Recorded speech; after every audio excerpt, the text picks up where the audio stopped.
संगठित क्षेत्र के बहुत सारे जो ठेले वाले, रिक्शे वाले भी जो हैं, जो स्ट्रीट फूड बेचते थे, उनके भी व्यापार अभी तक प्रभावित है। तो कुछ वो सेक्टर जो पिछले पूर्ण लॉकडाउन में प्रभावित रहे और इस आंशिक लॉकडाउन में जो सेक्टर प्रभावित हैं और आगे भी उनके प्रभावित रहने की आशंका है कि वो अगले 6 महीने साल भर तक प्रभावित रहेंगे, उनकी राहत के लिए सरकार की तरफ से कहीं कोई मजबूत कदम नहीं उठाया गया है। मीडिया हाउसेस में भी अगर आप पता करेंगे तो जो ज़्यादातर मीडिया हाउसेस प्राइवेट ही मीडिया हाउसेस हैं, वहाँ भी लॉकडाउन के दौरान सैलरी में काफ़ी कटौती हुई। जितनी भी प्राइवेट इंडस्ट्री है या प्राइवेट कंपनीज़ हैं, आप उनके एम्प्लॉइज से पूछ लें, कोई 50% सैलरी पे काम कर रहा है, कोई 75% सैलरी पे काम कर रहा है। तो वो जो लॉकडाउन का प्रभाव है, मार्केट में भीड़ ज़रूर दिख रही है, लोग इधर से उधर जा ज़रूर रहे हैं, लेकिन आर्थिक रूप से हर सेक्टर में हर व्यक्ति आज प्रभावित है और उसके आगे भी प्रभावित होते रहने की आशंका है। इसी तरह जो किराए पर लोग रह रहे हैं, बड़े शहरों में ज़्यादातर लोग किराए पर रहते हैं, उनको किराया देने में प्रॉब्लम है।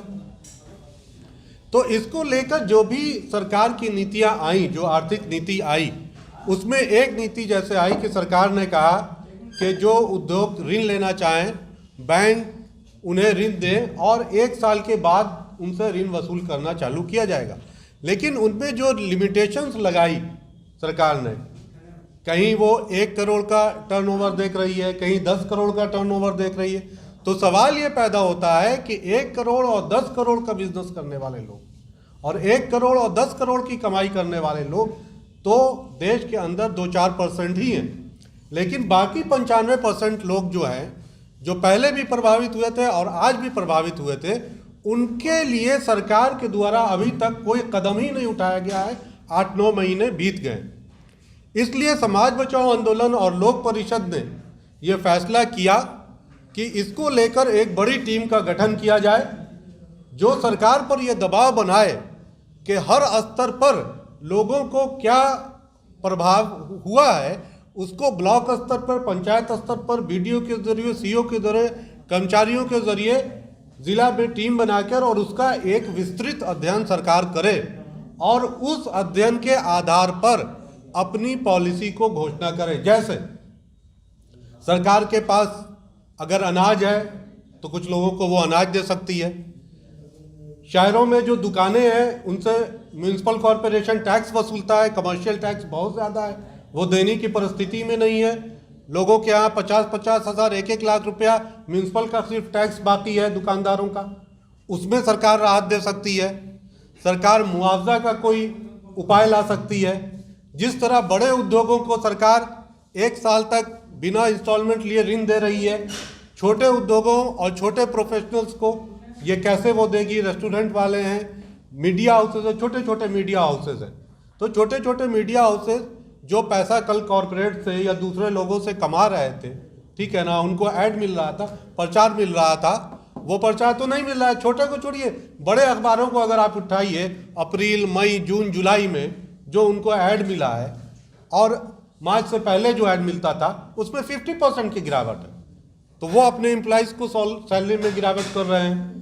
तो हमारी ये डिमांड है कि जहाँ जिसको जितना प्रभाव पड़ रहा है और पहले पड़ा है और फ्यूचर में पड़ने की आशंका है, उसका पहले तो एक सही आकलन हो। उसके आकलन तक के लिए सरकार ने कोई भी टीम, कोई कमेटी, कोई ट्रिब्यूनल अभी तक गठित नहीं किया है। और आकलन होने के बाद अगर मुझे 100 रुपया का नुकसान हुआ है तो कम से कम 25 रुपया तो भरपाई करे सरकार, चाहे वो हमारे टैक्स में कुछ छूट देकर करे या मुआवजे के जरिए करे या हमारे कारोबार और हमारे काम में हमको किसी तरह से हेल्प करके करे, जो भी रास्ता निकले। लेकिन रास्ता निकालने से पहले प्रभाव का आकलन होना ज़रूरी है, ऑफिशियली सरकार के द्वारा, सरकार की कमेटी, सरकार के डिपार्टमेंट के द्वारा, क्योंकि सरकार अपनी ही रिपोर्ट पे किसी तरह का कोई मुआवजा या कोई राहत देगी, किसी सामाजिक संगठन या राजनीतिक दल की रिपोर्ट पे तो वो देगी नहीं जब तक उसके पास ऑफिशियली कोई रिपोर्ट नहीं होगा।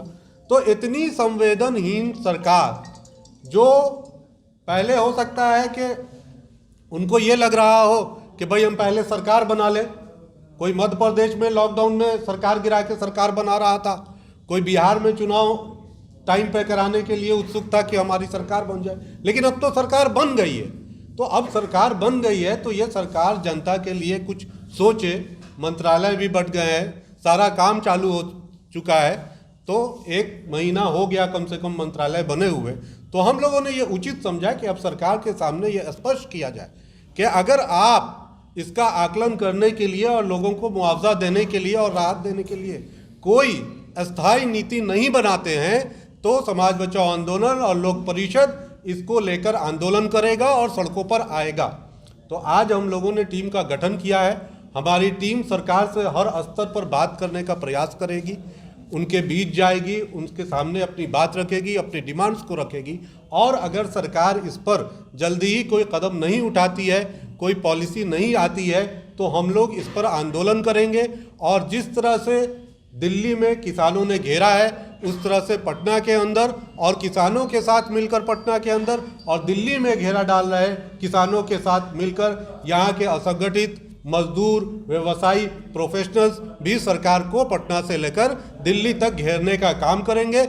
यही चेतावनी देने के लिए और सरकार से गुजारिश करने के लिए कि इससे पहले कि किसान आंदोलन जैसी कोई स्थिति बने, आप कोई सकारात्मक कदम उठाइए। आज की ये बैठक रखी गई है। हमारे बीच रुपेश जी हैं जो कि काफ़ी पटना के सामाजिक कार्यकर्ता, सीनियर सामाजिक कार्यकर्ता हैं। वो विस्तृत इस मुद्दे के कुछ पहलुओं पर आपके सामने बात रखेंगे।